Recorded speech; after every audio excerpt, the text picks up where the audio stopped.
ఎమ్మిగనూరులో చిరుతపులి మృతి చెందింది. ఎల్ఎల్సి కాలువ సమీపంలో ఘటన జరిగింది. రోడ్డు దాటుతూ ఉండగా ప్రమాదానికి గురై ఉంటుందని అనుమానం వ్యక్తం చేస్తున్నారు. కొద్ది రోజులుగా కొండ ప్రాంతాల నుంచి గ్రామాల్లోకి చిరుతపులులు వస్తున్నాయి. చిరుత సంచారంపై స్థానికులు భయాందోళనకు గురవుతున్నారు.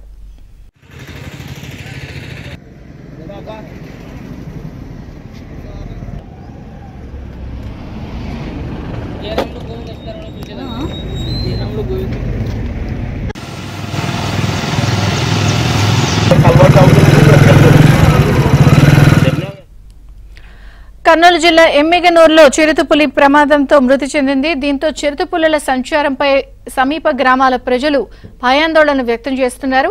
మరిన్ని వివరాలు మా ప్రతినిధి సుంకన్న అడిగి తెలుసుకుందాం. సుంకన్న, విజయచంద్రిక ఎమ్మిగనూరు సమీపంలోని కొండల్లో చిరుతపులి సంచారం చేస్తుందని సమీప గ్రామాల ప్రజలు ఫారెస్ట్ అధికారుల దృష్టికి తీసుకెళ్లారు. వాళ్ళు అప్పుడు వచ్చి కొంత చిరుతపులి కోసం గాలింపు చర్యలు చేపట్టారు. అయినప్పటికీ కూడా చిరుతపులి ఆచూకీ లభ్యం కావడంతో ఫారెస్ట్ అధికారులు కూడా ఏం పట్టించుకోలేదు. ఈ క్రమంలోనే 2 రోజుల క్రితం ఈ ఎమ్మిగనూరు సమీపంలో ఉన్న కొండల్లో కొంతమంది దుండంగులు కొండకు నిప్పు పెట్టడంతో అక్కడ ఈ కొండ పరిసర ప్రాంతాల్లోని చిన్న చిన్న చెట్లు అన్ని కూడా కాలిపోయాయి. ఈ మంటల్లో కూడా ఈ వేడి ఎక్కువగా ఉండడం వల్ల చిరుతపులి అక్కడ ఉండడానికి వీలు కాకపోవడంతో అక్కడ నుంచి ఎమ్మిగనూరు ఈ ఎల్ఎల్సి కాలువ కూడా నీళ్లు ఉన్నాయి. సో ఆ కొండల్లో నుంచి చిరుతపులి ఎల్ఎల్సి సమీప ప్రాంతంలో కూడా తిరుగుతూ నీళ్ల కోసం తిరుగుతున్నట్లుగా ఏదైతే స్థానికులు కూడా చర్చించుకుంటున్నారు. అయితే ఈ క్రమంలోనే కొండకు నిప్పు పెట్టడం వల్ల అక్కడ ఉండడానికి సాధ్యం కాకపోవడంతో చిరుతపులి ఎల్ఎల్సి కాలువ వెంట వచ్చి రోడ్డు క్రాస్ చేస్తున్నటువంటి సమయంలో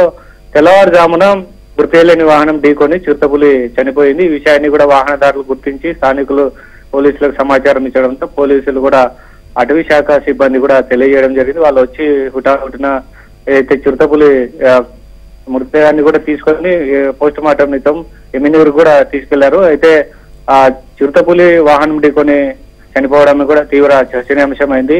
గతంలో ఫారెస్ట్ అధికారులు నిర్లక్ష్యం చేయకుండా చిరుతపులిని బోన్లు వేసుకొని పట్టుకొని అడవుల్లో వదిలిపెట్టింటే బాగుండు. కాకపోతే అటవీ శాఖ అధికారుల నిర్లక్ష్యం వల్లనే ఈ చిరుతపులి చనిపోయింది.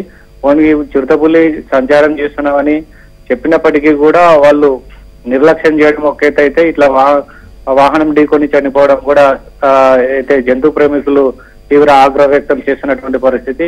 ఇప్పటికైనా అధికారులు ఇదే కాదు, ఈ చిరుతపులి కాదు, ఇంకా కొన్ని సమీప గ్రామాల్లోని మంత్రాలయం అయితేనేమి, అదేవిధంగా ఎమ్మిగనూరు పత్తికొండ నియోజకవర్గాల్లోని కొండల్లో కూడా చిరుతపులు తిరుగుతున్నాయి.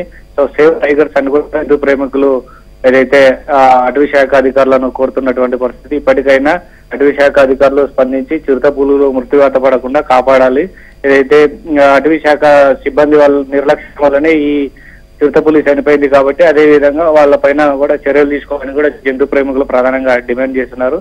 ఎక్కడెక్కడైతే ఉన్నాయో వాటిన్నింటినీ కూడా గుర్తించి నల్లమల్ల ఫారెస్ట్ లో వదిలేయాలని కూడా సమీప గ్రామ ప్రజలు కూడా ప్రధానంగా డిమాండ్ చేస్తున్నారు. మరోవైపు ఫారెస్ట్ అధికారులు ఇచ్చినటువంటి సమాచారం మేరకు పోలీసులు కూడా ఈ ఘటన పైన కూడా దర్యాప్తు చేస్తున్నారు. గుర్తులేని వాహనం ఢీకొనిందా లేకుంటే మరో రకంగా చనిపోయిందా అని కూడా పోలీసులు దర్యాప్తు చేస్తున్నారు. విజయచంద్రిక. Thank you Sukanya.